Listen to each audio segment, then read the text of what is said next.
Hello guys, andito na naman tayo at may kukwento ako sa inyo. Alam niyo ba yung mga napupulot naming marami kaming napupulot sa basurahan dito. Alam niyo naman sa Europe, hindi kagaya sa Pilipinas or sa Taiwan na tapon sila ng tapon ng mga appliances. Kapag halimbawa, kahit nandyan sa inyo, kapag halimbawa nasira na, halimbawa computer niyo nasira na, tinatapon nyo na, parang wala nang silbi, o refrigerator, parang walang silbi na, or any appliances, para, na, yung bang, kumbaga, hindi kayo marunong, uh, hindi kayo marunong mag-ayos ng mga appliances, tinatapon nyo na lang, pag nasira na. Pero, dito sa Europe, maraming mga ganyan dito. Mga TV, mga mga malalaking TV. Ang dami na yung napupulot ng malalaking TV dito. At ipapakita ko sa inyo yung kung anong mga napupulot naming TV. At kumbaga sa inyo, basura sa inyo, treasure sa akin, treasure sa aming mag-asawa. Kasi kapag naayos namin yung TV na yan, gumagana pa. Madaling ayusin lang yan. Kaya sabi ko sa inyo, kung basura sa inyo, treasure sa amin.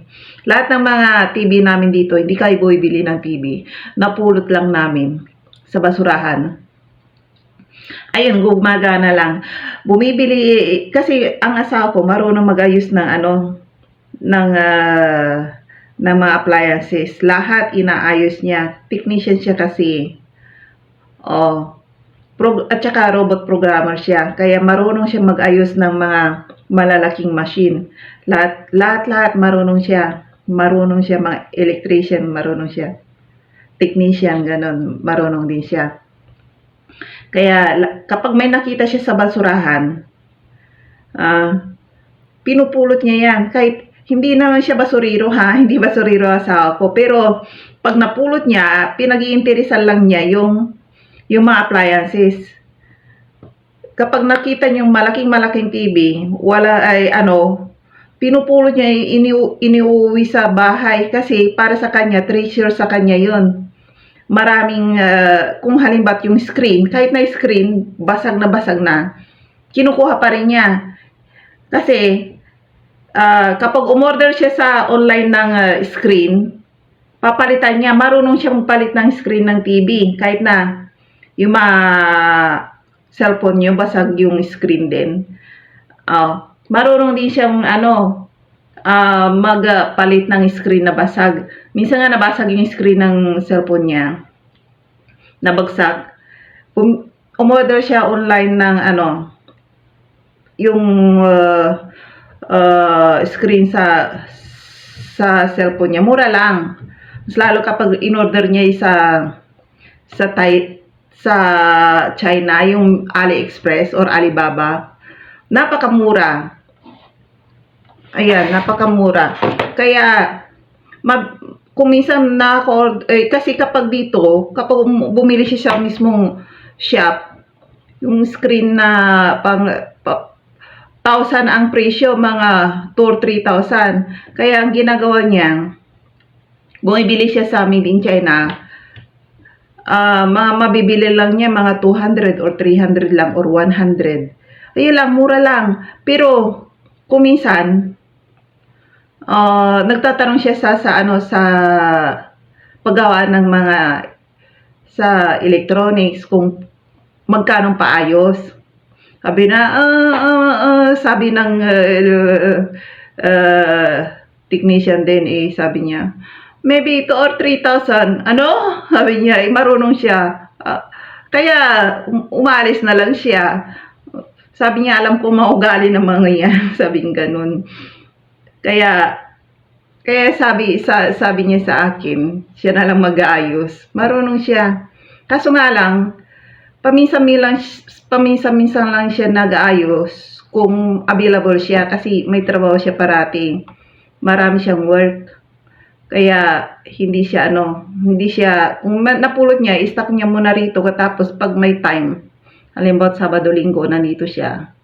Ayun, inaayos niya yung mga napulot niya. Kaya ipapakita ko sa inyo yung mga TV. Wait. Kita nyo yung computer ng anak ko na ganyan yan. Galing sa basurahan niya, ang laki-laki niyan. Ayan. Ano yun, nung napulot niya yan, basang-basa rin sa ulan yan. Inong inayos niya, gumagana. Ayun, pinaglalaroan ng anak ko.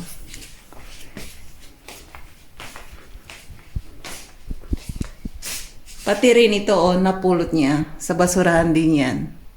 Ayan, inayos niya. Nung una, hindi rin umaandar. Nung inayos niya, umaandar na.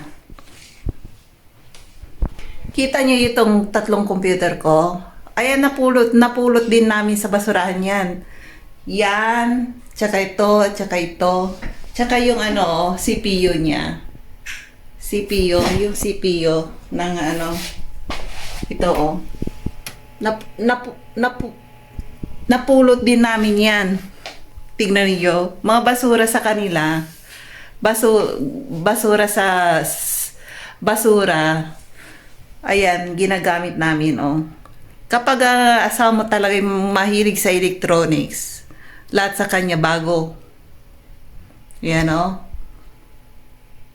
Gusto ko nga lagyan ng TV yung ang dami-dami naming TV na inayos niya. Naka-stock lang. Wala na mapaglalagyan eh. Kaya kung namumulot siya minsan, nagagalit na ako. Sabi ko, huwag ka na mamulot kung hindi mo na ibibinta.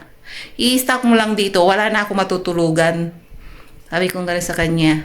Kasi puro TV na ang nasa bahay namin at computer. Ang pinupurot lang naman niya yung gustong-gusto niyang pulutin eh. Yung mga TV, printer. Ayan. Sabi ko sa inyo yung printer na yan. Napulot din niya yan ha. Kala niyo bago yan. Napulot niya, inayos niya. Naulanan na, punong-puno ng snow. Nung inayos niya, nagagamit. Ayun, nagpre-print na lang ako dyan. Bili lang ako ng papel ng printer. Yan lang. Tingnan niyo, 3 TV ko. Kasi marami kaming marami akong rito TV, tsaka yung CPU, computer. Mga laptop, marami rin kami. Tsaka, ito pa napakalaki nito. Gumagana rin to. Kaso nga lang, wala na kayong mapaglagyan doon. Kaya dito na lang namin nilagay. Tsaka isa pa yung isa pa nandun.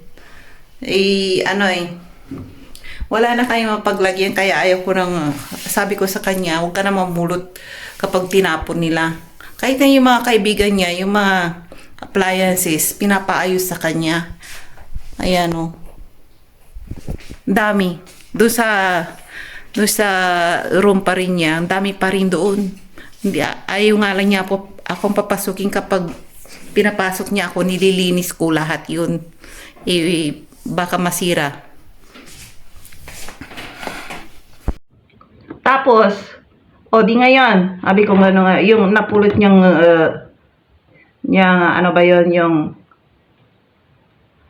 yung computer kagabi. Marami siyang napupulot na mga computer, mga laptop. Pag binubuksan niya, nakikita niya lahat kung anong mga laman nun, mga picture, kung ano-anong laman ng files sa loob ng computer ba. Nakasave pa. Makikita niya kung halimbawa may hubad na picture kayo. Marami siyang nakitang ganyan. Kaya, at saka mga video na mga board ninyo, na mga video ninyo, kailangan bago kayo magtapon, i-delete ninyo. Kasi kapag halimbawa ang nakapulot ng mga ano ba, mga laptop or computer ninyo, yung magaling sa computer, tapos nakikita niya lahat kung anong laman ng mga files ninyo, mga dinownload ninyo, mga secreto ninyo, nakikita. Kaya ang payo ko sa inyo, wag kayong magtapon ng mga ganyan, mga laptop na hindi nyo pa dinidelete yung mga sikreto ninyo diyan. Pero kung wala naman yung mga picture ninyo ang papangit, o di pabayaan nyo na lang, pabuksan ninyo, baka siya pang mag-delete personally. Marami siyang nakikitang ganyan, sabi niya pag binuksan niya yung laptop, sabi niya, nakita niya lahat. Sabi niya, pinapakita niya sa akin lahat. Sabi ko, ba't mo tinitignan niya? Sabi ko gano'n sa kanya. Ano mapapala ko naman dyan kung mga ganyan niya, nakikita namin hubot-hubat, ganyan. Ay nako, sabi ko, iiwan mo, i-delete mo na nga. Sabi ko gano'n. Ano mapapala mo dyan? Kaya sabi ko sa inyo, nakikita niya lahat, i-delete niyo lahat.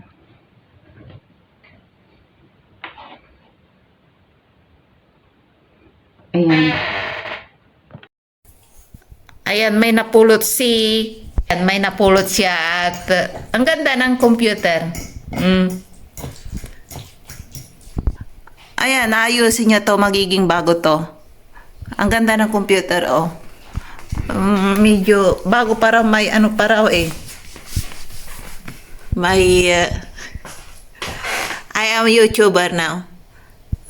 Bago pa raw. At ayusin niya. Ayan basa-basa pa. Basa-basa pa. Napulot niya sa basurahan ulit. Pag inayos niya to, magiging computer ko na naman to. Ayan. Kaya, pag nagtapon kayo ng mga ganito, i-delete niyo lahat ng mga files ninyo kasi makikita niya sa loob. Marunong siyang tumingin. Marunong siyang makuha kahit na nabasa na sa loob. Kaya pa niyang i-open. Kaya lahat ng mga pinatago niyong mga litrato dyan, na mga old na mga litrato niyo, may o-open pa niya. Kaya delikado sa mga sa mga may sikreto diyan. Ayan, kapag ang nakapulot ay magaling mag-ayos at magaling magkalikot ng mga kung ano na nasa loob. Patay kayo. Makikita niya lahat. Ito, may inayos siya minsan. May napulot kami na ganito na TV. Tapos inopen niya sa loob. Yung TV ay may may free na Netflix. Na-open niya. Ayan, pinapanood namin. 1 taon pa na free. Tinapon na nila bigla, hindi na nila sinayin out. Ayun. Kaya nagkaroon kami ng Netflix na bago, ay free. Yung maganda pa sa loob, yung graphic cards nandiyan pa. Ayan, pag inopen niya yan, makikita niya yung sikreto ng computer na to. Magaling siya na mag-open ng mga ganyan kasi taga-ayos siya ng mga nasirang computer tinapon nila, sayang ayan.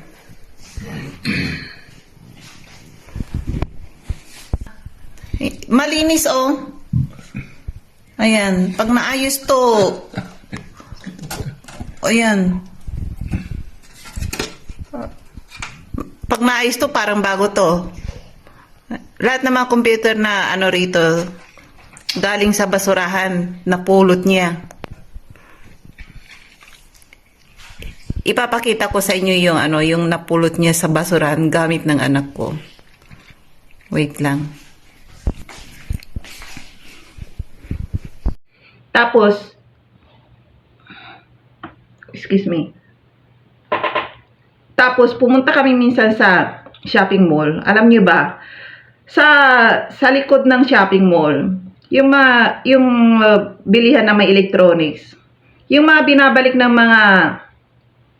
mga customer na mga nasira nilang mga appliances doon sa electronic shop, yung binilihan nila ng appliances doon. Doon sa likod may tapunan. Ganon dito sa likod ng electronic shop, may tapunan sila ng mga electronics doon sa mismong sa likod. Doon nila tinatambak. Yung mga gustong may kumuha, pwedeng kumuha. Yun nga lang, doon, kaya kumisan, kung bago kayo mag-shopping, dumadaan ko muna siya doon. Pati ba naman ako, napapadaan kasi, sabi ko, anong gagawin natin dito? Basta dumaan lang tayo, sabi niya nga, nung unang-una, sabi ko, anong gagawin mo dito? Tapos sabi ko, ba't ang daming tambak na TV dito? Tsaka mga refrigerator, tsaka washing machine. Sabi niya ganon. Sabi niya, mga basura to, tinatapon ng shopping mall. Pwede kang kumuha kung gusto mo. Sabi nga, masira na to anong gagawin ko dyan? Tsaka basang-basa na. Naulanan na. Sabi kong gano'n sa kanya. Sabi niya gano'n. Madali lang yan. Sabi niya gano'n. Tapos, nung kumuha minsan, 2 o 3 TV. Sabi ko, ang dami naman yan. Saan natin ilalagay yan? Sabi ko gano'n sa kanya. Sabi di ba gusto mo ng TV? Oo, bago. Sabi, pag nalinis ko to, sabi niya ganun, bago yan. Huwag ka nang gumastos ng TV. I-save mo na lang yung pera mo. Sabi niya ganun sa akin. O nga naman, sige nga, sabi ko ganun, pag naayos mo yan, sabi ko ganun, nung bagong salta pa ako rito, hindi ko pa alam na marunong siya. Yun. Nung naayos nga niya, bagong-bago at gumagana. At ang ganda pa ng TV ha, flat screen pa ha, at saka yung yung pang-computer pa. Ayan, sabi ko, gusto ko ng 3. Sabi ko gano'n, sabi ko na nga sa iyo sabi nga, kaya binigyan niya ako. Pati yung anak ko ang laki-laki ng TV screen niya sa computer niya. Kapag naglalaro, mas malaki pa yung TV kaysa sa kanya Puro, kasi kung bibili pa kami ng ano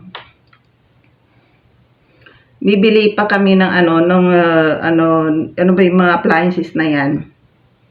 Ganun, napakamahal. Tsaka yung mga tinatapon nila, hindi mga old version, mga new version pa. Mga new na labas pa, mga bago pa. Kaso nga lang, ang problema, biglang yung screen niya na blackout. Yung mga hindi marunong magayos, sinasaoli nila sa binilihan nila sa appliances shop. Yung appliances mga worker naman, hindi marunong magayos. Kaya ang ginagawa nila, tinatapon na nila. May insurance naman yung pinapalitan nila ng bago doon sa customer. Yung isinaoli nila, kumbaga basura na. Kaya tinatapon na sa likod. Kuminsan na nga yung malalaking refrigerator, tinatapon din. Sabi ko, gusto ko yan, malaking-malaki pulutin. Kaso nga lang, hindi na mabuhat na 2. Lalaki ba? Two-door, yung malalaki maganda pa ha. Sabi ko, kaya mo ayusin mo, madali lang yan. Sabi niya gano'n. Ayun. Sabi kaso nga lang, wala kaming malaking sasakyan at saka hindi na may karga malaking-malaki. Para sabi ko, palitan natin yung refrigerator natin galing sa basura. Yung refrigerator na yun, bago pa, yung binalik ng customer, medyo may sira. Hindi sila marunong magayos. Nung umuwi yung asawa ko kami sa Taiwan, yung refrigerator na anak ko, yung salad bar niya sa pizza, nasira. Hindi mainit, hindi umaandar. Tumawag kami ng mga electrician, ay yung bang gumagawa ng mga refrigerator. Ay, Kisyo, sabi niya ganyan, hindi na kami hindi, Kisyo, Kisyo ganito ganyan, sira na yung freezer niya, ano raw, kung ayusin daw, mga 25,000, sabi ko gano'n ganyan yung mata ko. Sabi ko, mahal naman, parang bago, bumili na lang tayo ng bago, sabi ko gano'n sa anak ko.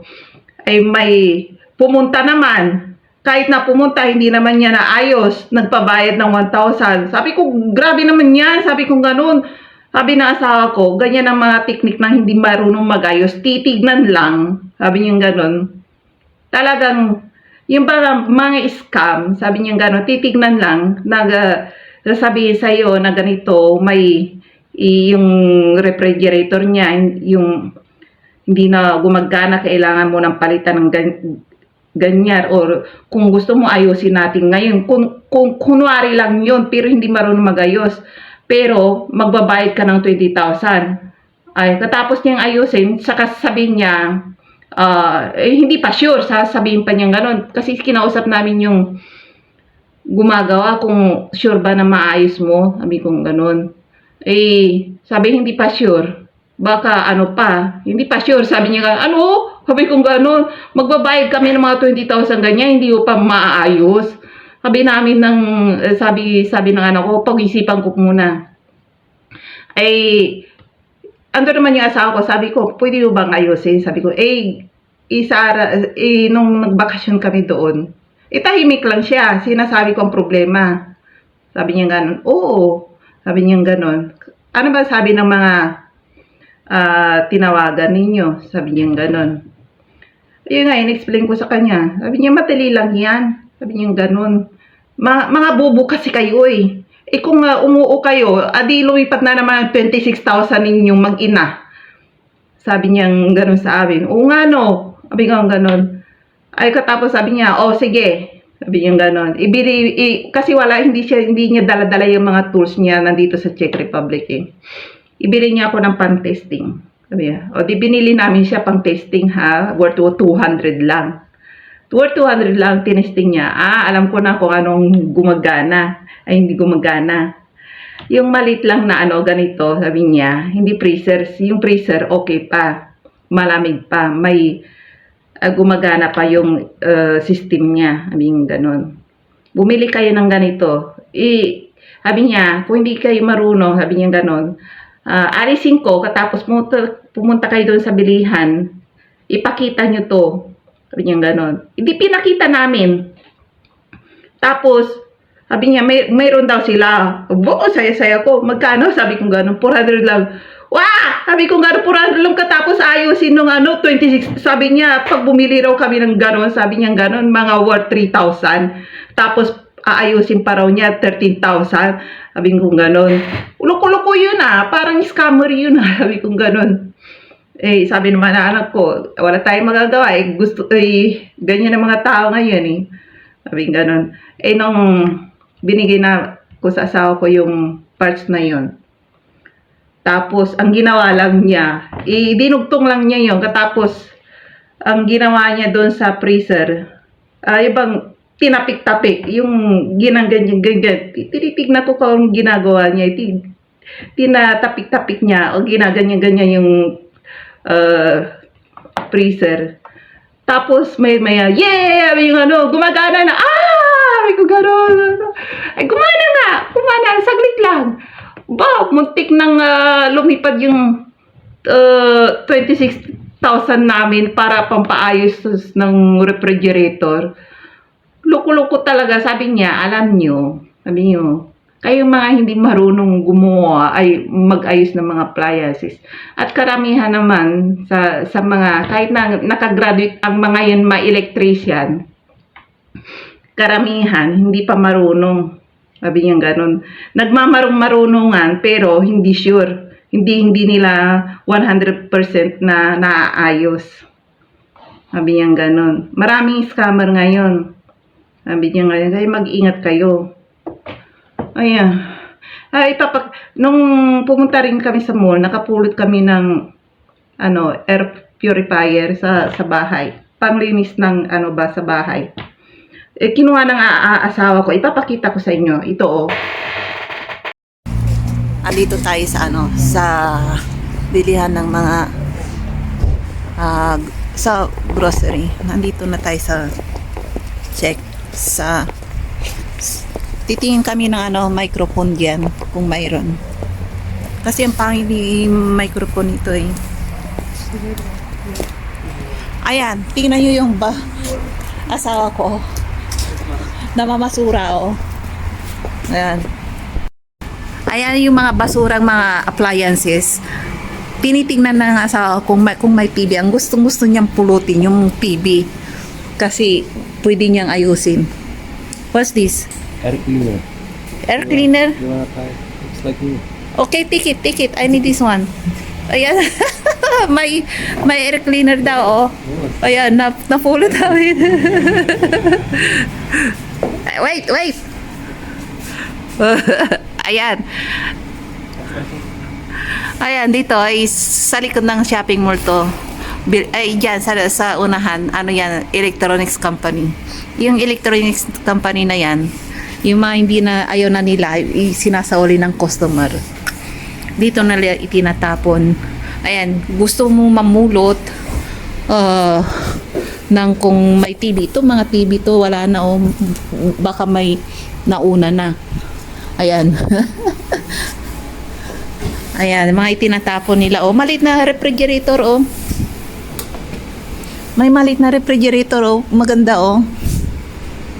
Kaso nga lang, wala na space sa bahay na. Yung microwave, oh. Ayan, gumagana pa. Ayan. Ayan, washing machine, oh. Maganda, oh. Ayan. Ayan, dito, mga namumulot ng mga basura. Hindi na talagang basura. Yung mga hindi marunong magkumpuni or may kaya, tinatapon na nila, ayaw na nilang ayusin. Tinatapon na nila. Ayan. Ayan. Ayan. Ayan. Pinulot niya yun. Iniwanan niya niya ako mag-isa doon. Why, you allow me to stay there alone? Me, in that. I'm waiting you there.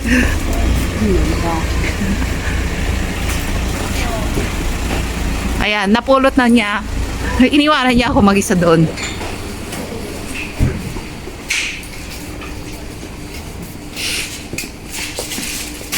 Pinupulot lang niya yung gusto niya.